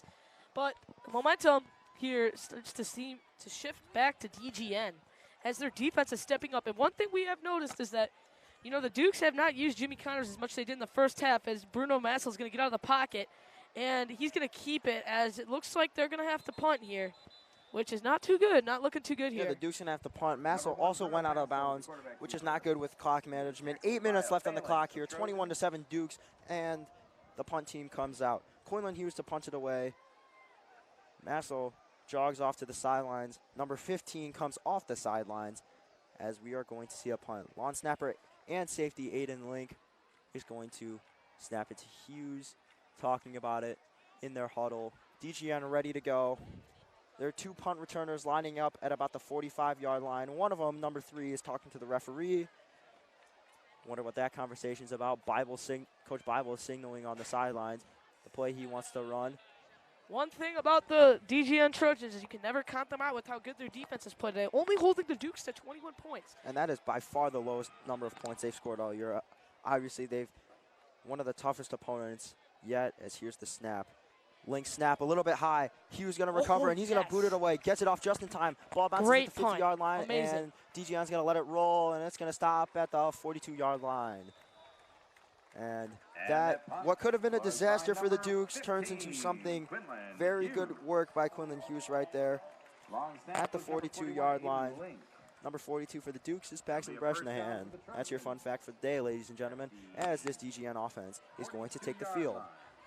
Man, we'll see what DGM will go to here. I'm assuming they will start throwing the ball again, as they had a lot of success there in the second half as they've thrown the ball. A little confused on their play calling in the beginning of the second half as they ran the ball every play pretty much until the second drive they've had on the field. And number 2 has looked pretty good for DGN, the freshman quarterback. He's made a lot of great throws, and that last one that should have been caught in the end zone was dropped. It was a perfect throw, and that would have cut the lead to 7 as they could have the ball here, 21-14, and being able to tie the game. That would have been huge for them as the Dukes made a stop. Quarterback drops back in the pocket, and a quick fire. Oh, off the hands of number 22. And there's going to be no flags as Evan Gaughan picked them up after the ball was through his hands, threw them to the ground. And that is just something risky. That's when you might just want to drop them and then just put your hands up in the air.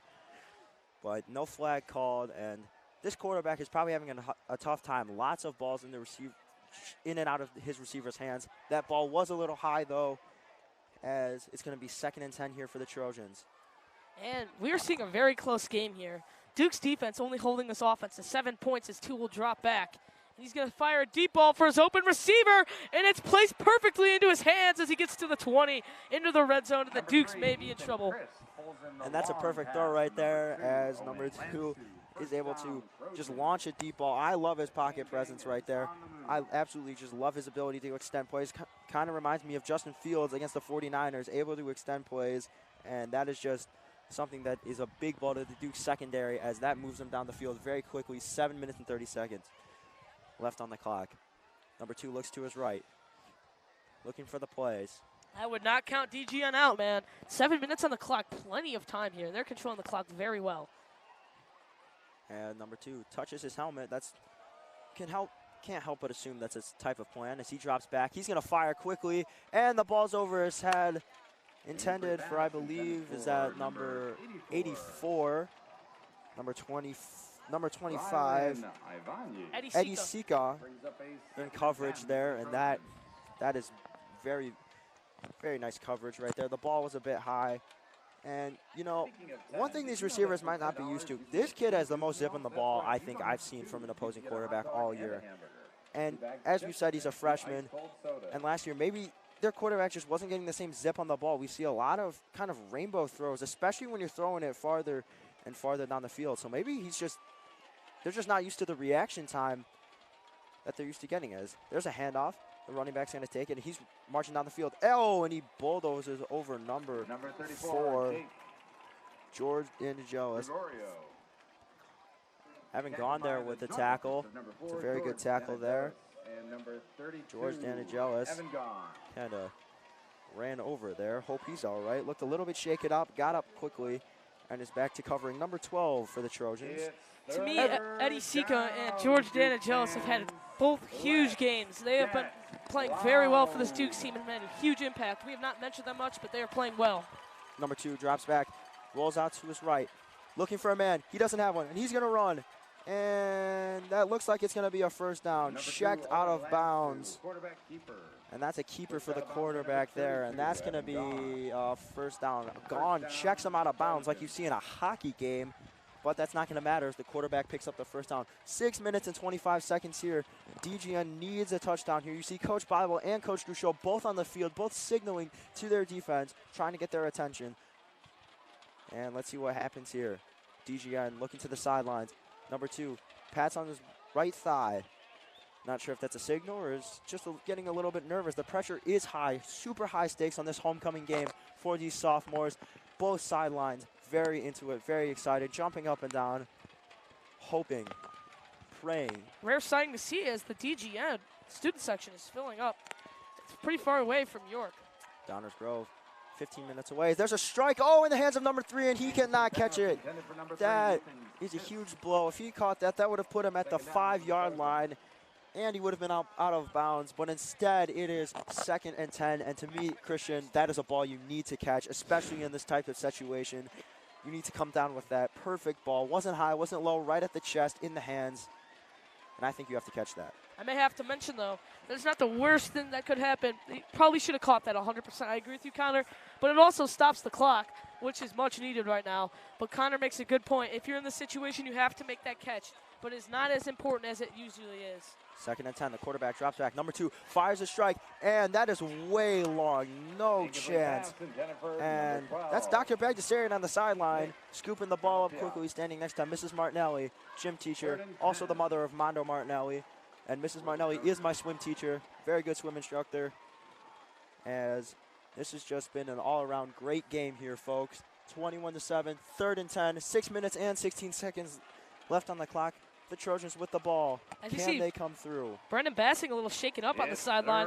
Looks like there's something wrong with his nose. Maybe just a bloody nose, hopefully. B-Bass probably has a bloody nose there. Maybe it was a hit a little bit. Maybe something caught his nose that started the There's a huge blood play gushing as the student section's getting loud. Oh, and it's a touchdown. The Trojans are able to score as here comes the celebrations.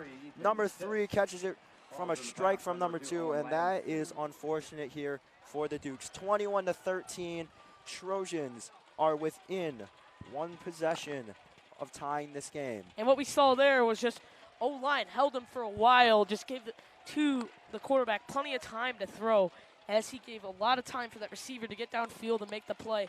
And number 3 dropped a big catch earlier, as he will make up for it on this play, keeping DGN in the game. Yeah, and there's still plenty of time left. What do you think about that, Connor? Yeah, he bounces right back. Bounces right back from the drop pass, as the Trojans are here to kick the extra point. And, oh, that is blocked. It is blocked by the Dukes, and that is huge for York and Coach Bible and his young sophomore Dukes. Number 40, Jimmy Connors, the running back, linebacker running back, absolutely electrifying this Dukes sideline on special teams, and that is a big blow to the Trojans. Trojans need another stop, as well as a touchdown, as well as a 2-point conversion. Odds are stacked up against them, but this Trojans team has looked very sharp in the second half, definitely controlling the second half, Christian. And I have to mention that, man, I forgot what I was going to say there. I mean, this crowd is I have to mention that the crowd is making a big factor on the DGN team, as I doubt DGN has seen as an electric crowd as our Dukes have brought tonight for the homecoming game. And as I was walking up the bleachers today, you can see that literally a half of our whole section, like the whole stands, is waved off just for the student section to open up all the room for all the students showing out tonight. And this crowd has made a huge difference, as I doubt DGN's ever played against a crowd like this. Yeah, I mean, DGN using the signs, but I hear a lot of, it looks like a lot of mouths moving on the sideline from the coaches when they're looking over at plays. And you got to think that they're using a lot of audio, and that's the students over there have got to be making it hard for them to hear, as DGN is going to kick it away. And that was a huge blocked extra point, and that could make a big difference. If DGN does end up scoring again and we don't, they'll have to go for two to tie it at the least. Number 21 here to kick it off. Jogs, and he's going to boot it away. Beautiful kick by DGN. Oh, it looks like there might be a flag on the play. They're going to call it off. The ref down in the end zone is calling the play off for some reason. I don't see a flag on the field, but he definitely stopped the play before the kick. Maybe. Right as the kick was made, actually, I heard whistles blowing. Christian, I'm not really sure. Have you ever seen this before? No, I've never seen this. I think someone was either on, too many people were on the field, or my guess would be that they just weren't ready for the play to start, because he didn't even give the ball time for it to be a touchback. So there's obviously no reason that it would be a touchback. So I've never seen anything like this. And what do you think about this second half? How has it been? It's been very different than most of the games we've seen here for the sophomore team. Very electrifying. Lots of students are into it. I mean, this is the most I've seen students into a game. As here, the Trojans are going to redo the kickoff. Not really sure what happened there. I didn't see a flag, so I can't assume. I wouldn't think it was too many men on the field. But for whatever reason, they call the play dead. It's starting in the exact same spot as Coach Bible takes his first timeout. And Christian, let's take this timeout to talk about, I mean, it was just a wonderful game so far. Great performances by both sides. And I think that the biggest downfall so far for this Trojans team is the lack of use of this quarterback in the first half. They ran a lot of run plays. I mean, I'm talking, they were handing the ball off a lot. So I believe that if they threw the ball more, they could have seen more success getting into the red zone more often and possibly scoring more points. Yeah, I mean, DGN, I'm very surprised at their play calling and the running. I feel like they should know that their offense has been much better when been passing the ball than running. I mean, they could have had so much more time to get back into this game if they didn't take so much time off the clock at the beginning of the second half. I mean, if they would have kept throwing it more, because that's been more success for them. And the York offense is only at 2 possessions in the second half, which is not the thing you want to see. It really shows that DGN is really taking control over the game, even though they are still down. They have still held the ball for a while and taken control of the game. As we will see, number 21 kick it off. And Birnbaum a few weeks ago, I know this is a kickoff, but Birnbaum had a huge punt return against the Saxons 2 weeks ago, and he took it from about the 30 all the way to the end zone. So maybe we'll see some Birnbaum action here. But it looks like they're going to go for an onside kick. They're lining up for it, but maybe not. You can never know what to expect, DGN. He's lining up in the exact same spot as he did the first 2 times. Now for the 3rd time, kind of points towards the direction of the referee at the 40-yard line, and here we go. And it's a normal it's kick. going to be a normal kick. Trying to isolate Birnbaum as that's oh my no, goodness, he pinned it, but Birnbaum came back to get it. Bounces right at the 3-yard line. Birnbaum running. Oh, big hit on Birnbaum. Birnbaum, is he okay? Yes, he is. Gets up quickly. Spotted at about the 18 or 19-yard line, and they tried faking the onside kick to try and draw in the second return man next to Birnbaum. They isolated Birnbaum. The kicker places it perfectly at the 3-yard line, and Birnbaum was forced to pick it up and run with it and brings it to the 20-yard line. One thing about Birnbaum is I also had an opportunity to play with him in the fall basketball season. As we know, he's a very athletic kid. And there is a keeper for Massel, and he gets 2 or 3. But going back to Birnbaum, he is just a fantastic athlete. And if you didn't know, he was actually out for most of the summer last year with a broken collarbone. And he broke it during football, I believe. But he came back half of the year for basketball. He is a very fantastic player to watch, and he's a great kid, a great hustler, and he's a big impact for this offense. Yeah, I had the opportunity. I have English classics period with Birnbaum, and I was talking to him a little bit about the game. He is very excited, very passionate about football. As here's Massel in the shotgun. He's going to run it up the middle, and he's going to be stopped just short of the line of scrimmage. I believe the Dukes are going to lose a yard on that play, and that is just not something you want.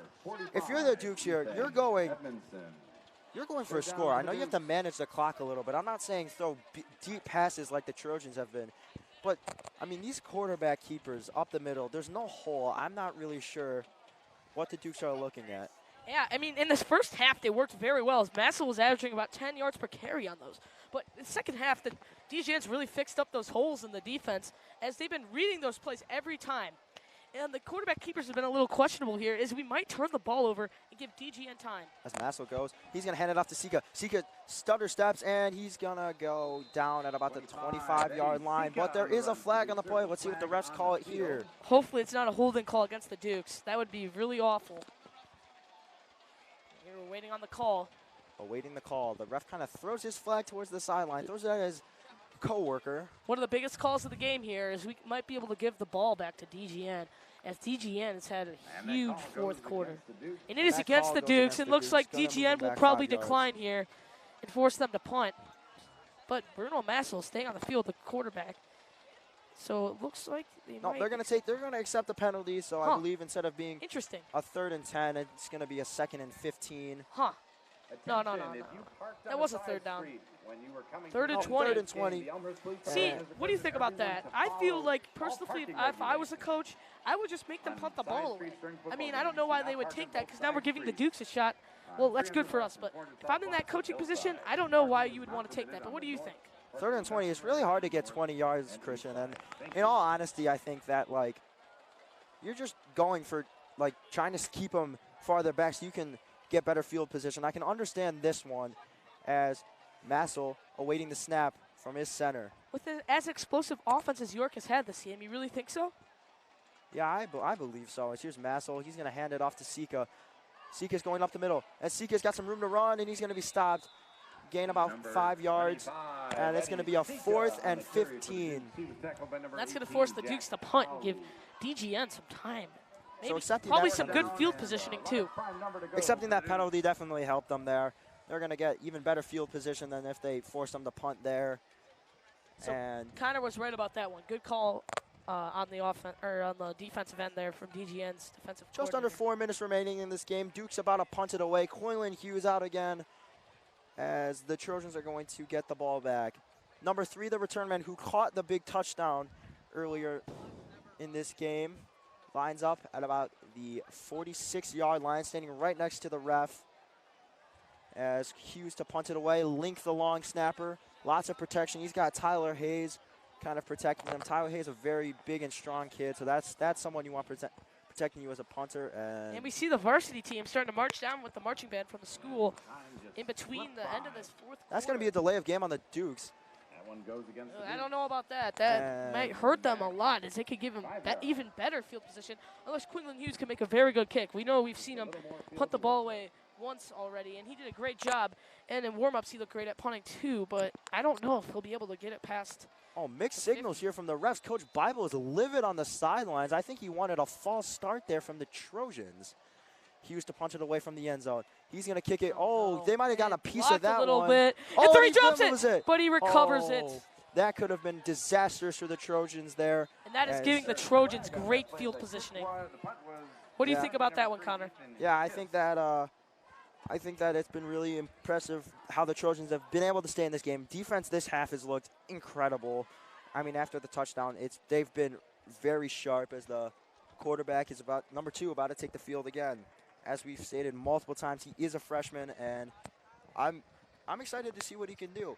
Will the Dukes be able to prevail? That is the question. We've seen this team. This is the highest adversity they faced in a game this season, late in the fourth quarter, and I am completely just in love with this game. Every aspect of the game, offensive, defensive sides, both teams. The fans are more into it. I mean, we've seen a lot of the fans leave after halftime for most of the varsity games and the sophomore games, or really not really into it, but they have been into it the whole time. Trojans down 8. They've got the ball as... Oh, no, they're moving up closer. And one thing I've mentioned this many times. Well, they're repunting the ball here, Christian. What happened? Are they calling that might have been a false start on the Dukes. I'm not really sure what's going on. Coach Bible is livid right now on the sidelines. He is not happy. Something. Oh, and one of his assistant coaches screaming at the sideline. Bible is going nuts, the head coach there for the Dukes. And I've mentioned this many times that the momentum just keeps shifting back and here's forth. The punt from Hughes. He's going to boot it away. This one's a little bit high. Oh, that's even worse. And that's that took bounce. an awful bounce. Actually went back. Hughes got some spin on it, spun backwards and back, pins them. That is very unfortunate right there. Man. Ben Weedy downs the ball. Ben Weedy, twin Jake Weedy. Played basketball last year with Christian, as well as volleyball with his twin brother and one of our announcers and cameramen, Shepard Plamann. Ben Weedy, very tall, stands at about 6'2", can jump very high as well, has decent speed, and he is just a weapon that I'm sure the Dukes appreciate having. Number 2 looks to his right. As I've said many times before, points to his offensive line. Licks the fingers, get a better grip on the ball. Claps, gets the ball, rolls out to his left. He's got room to run. Is he gonna go? Gone, doesn't have the angle. And they're gonna pick up a couple yards there. And DGN really controlling the clock here as he gets out of bounds to save time. And I don't know, DGN's momentum, man, they are picking the pace up on offense. Their offense has looked much better in the second half as they've started to throw the ball more. And what do you think about number 2, the freshman quarterback's performance in the second half? He's been pretty good. Oh, he actually lost a yard there. It looked like he extended his arm, but I think they're saying his foot went out of bounds before he could extend his arm a couple way. So it actually is 2nd and 11 now, as every Trojan is looking at the sideline in this high-pressure game. And ladies and gentlemen, even though this game is coming to an end soon, do not go anywhere, as varsity will be on with Joshua Melvin. We got ourselves a tight one. As there's a great throw right there in a tight window, and he's going to keep fighting, and I believe that's a first down for the Trojans. That is a first down for the Trojans. Yes, it is. What a throw by the quarterback. Tight coverage there, and he gets it through a tight window through the hands of the Dukes defenders. The student section's really going nuts, as that will bring up a 3rd and 2, as we just saw a firework go off right in front of us. Yes, Christian, like you said, fireworks. Everyone's really into this game. As here's the ball. He's going to bulldoze through. Does he have enough? We'll see. It's going to be a close one, and it looks like he is going to be. It's going to bring up a 4th down. Fourth And he is and short. one. He's a 4th yard and short. 1. Oh, wait. Did they give him it? They gave him. The chains are moving. The ref on the right side signaled that he was short, but the ref on the left side signaled a 1st down as we see Bruno Mass on the sideline looking a little nervous as he is on his feet. Lots of mixed signals from the refs, which I think is why Coach Bible is so upset. Like, he's probably pleading with the ref. He is pointing the other direction. He is short. It should be a 4th and 1. Wow, and DGN is just taking so much time off the clock. It seems like they do not want to give another possession to the Dukes, as they're just going to try to score here and get the 2-point conversion and bring it into overtime. And here's the snap to 2 as he fired into the end zone. It's short. No, he doesn't. He does not have it. The pass was a little bit low and a little bit too far. Intended for number 3. He does not have it, and that could have changed the game right there, folks, but it does not, as it's going to bring up 2nd and 10 here for the Trojans. And Christian, I don't know about you, but I mean, varsity's starting to roll, and the marching band is starting to roll, and the seats are really starting to pack. I mean, if you look over at the other side, you can see lots of Trojan fans here, lots of Duke fans here. I mean, this feels like a varsity game. This just feels like a full varsity game. I mean, we got the crowd right now. As we see the marching band marching around the field, trying to get in DGN's head as they were marching around the whole track during the middle of this game, making as much noise as possible and making it hard on the DGN fans. Quarterback number 2 will take the He's snap. going to fire. Does he have his window? No, he doesn't. Picked off. Nearly picked off. Number 21, Ben Weedy almost had it, as that's going to be 3rd and 10, and this is a big, this is huge here for the Trojans, I mean, and for the Dukes as well. The Dukes are hoping to prevail. Will they, though? And That is Connor, the big question. I have a big question for you. I don't know about you, but I've never seen an environment like this for a sophomore game. I mean, the students are packing the student section. It is completely filled up, all the stands. We have the marching band going all around the whole field. What do you think about this? This is a sophomore I love game. this. I think this is incredible for the sophomores as number 2 drops back, looking for a receiver. Does he have an open man? No, he doesn't.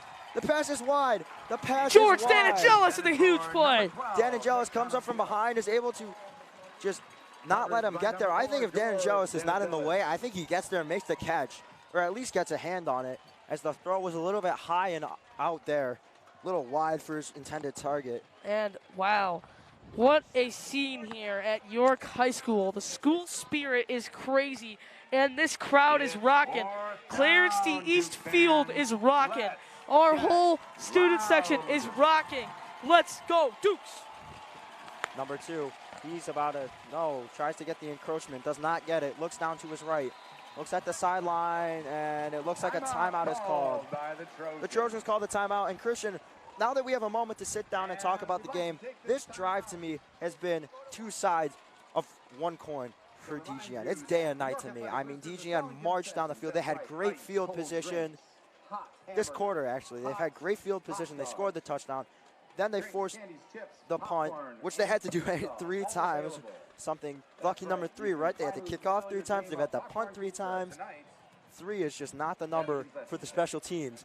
And they've had to go down. They've marched it pretty much all. They're on the 14-yard line, and the quarterback has just maybe a bit of the yips. I mean, he's kind of missing, like low, high, out. It seems like he was picking it up in the second half for a while now. And at this last drive, he made a few good plays. And now he is starting to get a little nervous, it seems like. The freshman starting to not be able to handle the pressure. And as a freshman playing in a crowd like this is basically a varsity kind of crowd we have tonight. I mean, yeah, that is absolutely unheard of. The energy going in the second half from both teams is absolutely unreal. We've had our cameras showing how big and loud the student section has been tonight. Shout out to our camera crew. They've been fantastic tonight. And this is going to be a biggest play of the game here for the Dukes as it brings up a 4th and 10. Last time it was a 4th and 10. DGN scored a touchdown pass. So hopefully this will not happen again. And biggest play of the game here. I'll let you take over here, Connor. Crowd going absolutely crazy. And number 2, a guy wasn't on the field that was supposed to be in. This quarterback is ecstatic about it, pointing sharply, pounding his finger towards the field, probably saying, get on the field as he snaps out, steps back. He's got pressure. He has a man. And that's going to be short, but I think it's a first down right at the 1 yard line. He's got the first down, and he's going to get it. And this game is just going to keep getting more and more intense. And now the Dukes are playing goal line football right here. Mondo Martinelli able to make the tackle to stop the touchdown, but the Trojans' momentum is starting to pick up again. And this is going to come down to who's the tougher team in this game. Both teams, I have to admit, look exhausted. But this is going to come down to who's the most grittiest, who's the toughest. And I'll let you take over here, Connor. Yeah, as the quarterback, he's looking, and it's a keeper. It's a keeper. Does he get through? The O-line pushes him in. Yes, he does. And a combination of Duke's defenders. Oh, man. Trojans' offensive line, and he gets through. Oh, no, as there's an slightly injured Duke on the field. Oh, no. Is that our running back, number 40? Jimmy Connor slow to get up. No, that's Hunter Aquino, number 48. Thank goodness, Hunter but he is Aquino. still a huge player. Huge part of this defense right there. And he's slow to get up, but he looks to be okay as this Trojan team has got to make this two-point conversion, and this is the biggest play of the game. No doubt about it. I have to mention, this DGN team has done an excellent job in the second half, even though the quarterback has made a few bad plays. He has made up, I have to admit, a few times in this game. On both fourth downs in the goal line, it was 4th and 10, but they were within like the 15-yard line. He has scored both times on those, and that's just crazy because he's a freshman playing in this environment. And Connor, what do you think about that? I mean, I could not agree with you more. I mean, he has stepped up, big shoes to fill in this game. I mean, DGN and York, kind of a rivalry building up. I mean, and this is just a great game all around as he is he's just able to step up, fill the shoes, make the big plays. And yeah, that's pretty much it. He's looked very good this game. If you didn't know, there's been a lot of adversity between these two varsity teams, as last year York beat them at their own place, and there was a little adversity outside of the game, something that had to do with the taco shop. But I can mention that DGN's sophomore team really looks like they want to take us down tonight. Yeah, DGN really here for revenge. This is their revenge story, ladies and gentlemen, and we're about to see that on full display when the varsity team comes up. But first, can this sophomore team score a two-point conversion with what it looks like to be at least 1,200 fans in attendance? Tons of fans here tonight, and this is the biggest play of the game. Two, drops back, looking for a receiver, spins out to his right. Does he get it? No, he doesn't. No, he doesn't. Broken up. Mondo Martinelli running on the sidelines, absolutely ecstatic by the play. And that looks like it will end the game. Hopefully the icer. End the game. Hopefully the icer. No good. No, there's a flag on the play. They're going to call it a false start. False start on the offense, start. so they'll decline it, obviously. False start. Wait, can they decline a penalty in two-point conversion? False start. But it's going to be on DGN. Penalty is declined. Yes! The Dukes have the lead. Absolutely huge for the Dukes. Coach Rousseau down the field. Hey, I have to mention, though, it's definitely out of reach, but you cannot forget about the onside kick here. I'm not saying they're going to recover it, but that was a huge play, but cannot count them out because they still have an onside kick to kick. Yeah, and you see Coach Rousseau over there right around the 41-yard line, gathering his troops around, saying this game isn't over. You made a great stop, stopping the two-point conversion. But remember, if you cannot get sloppy, there's still 90 seconds left on the clock, which may not seem like a lot, but 90 seconds can make a big difference. And Christian, this has just been a roller coaster of events. Bruno Masso practicing taking a knee on the sideline. And we have to say that DGN has put up a great fight in the second half, controlling the whole game. Both of their touchdowns have came to come back in this game, both in the second half, and they've just been super impressive. I want to thank you, everyone, for tuning in tonight, as we've had a nice game to watch, as this has been the Duke's closest game of the year, and this is going to be one of the other biggest plays of the game here, as we've said many times, but this is the icer right here. We'll see if York can ice or if DGN will stay in it on this onside kick here. Yeah, 21 holding the little football holder to kick it off. Gets the football from his coach or referee. Not really sure who threw him the football. His teammate tosses him the football. Going to put it right at the X on the football field. The ref signaling to start the play. As you see a lot of people lining up close. And I believe, as we hear the student section chanting overrated. Overrated. varsity matchup next coming up is going to be very adverse, as this sophomore game is too. And this is such an environment, like I've said many times, just for a sophomore game. It's great to see. We love to see the school spirit here at York as people really want this homecoming win. I can't imagine how big this will be for the Dukes if they can hold on tonight. Yeah, tell me about it. And number 21 set to what I can only assume is an onside kick here. Here it is. This is the biggest play of the game. Like I've said many times, this is it right here. And here we go. Will the Dukes ice? He's going to kick it. And it's up in the air. Bounces. Oh, and it's loose. But The ball is the loose. Dukes got it. The Dukes have the ball. The Dukes got it. They're going to hold on the ball, homecoming and they're game. gonna hold on to the ball.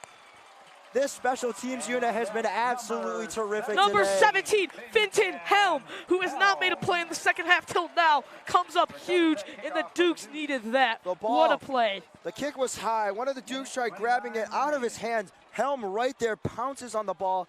Perfect play. Way to be able to recognize that play by Finton Helm, as that is absolutely beautiful right there. The Dukes taking a huddle. Gruchot and Bible both there, along with Coach Ramirez. And what a great job by this Dukes coaching staff. I have been absolutely impressed with the play calling, the defense, the special teams, and the offense. Just what a great way for this Dukes team to battle through the adversity. I know a lot of the players were crediting the quarterback by DGN, saying he is the real deal. But one more other thing to mention is that DGN is out of timeouts. So this game is completely iced. They will not call a timeout because they are out. If they had 3 timeouts, we might have seen a few timeouts to keep them in the game. But this looks like Bruno Massel and the Dukes offense is going to bring this one to an end here, as he will take a knee. Dukes in victory formation here. Massel takes the snap, instantly puts his knee down. DGN players ain't even trying to get through the offensive line. As we see Birnbaum hyping up the whole sideline and the crowd. Hyping up his sideline. And this has been just a great game all around. I have been very impressed, like I said, by this Dukes. What a battle by DGN. A lot of the players on the sidelines cannot believe it. And we want to thank everyone who is watching this right now. Thank you for supporting our channel. And this game has been fantastic, as me and Connor Choi both have had a great time announcing this roller coaster game. It has been intense to the last play of the game. And the Dukes, really, this is a big win for them, as they have played, I'm not going to say cupcake teams, but they've played a lot of smaller teams that usually aren't as good as TGN. And this is just a huge game for the Dukes. And what a game. What do you think? What were the key takeaways here for the Dukes in the first and the second half? I mean, this is a huge statement when this proves that they can hang with the big boys.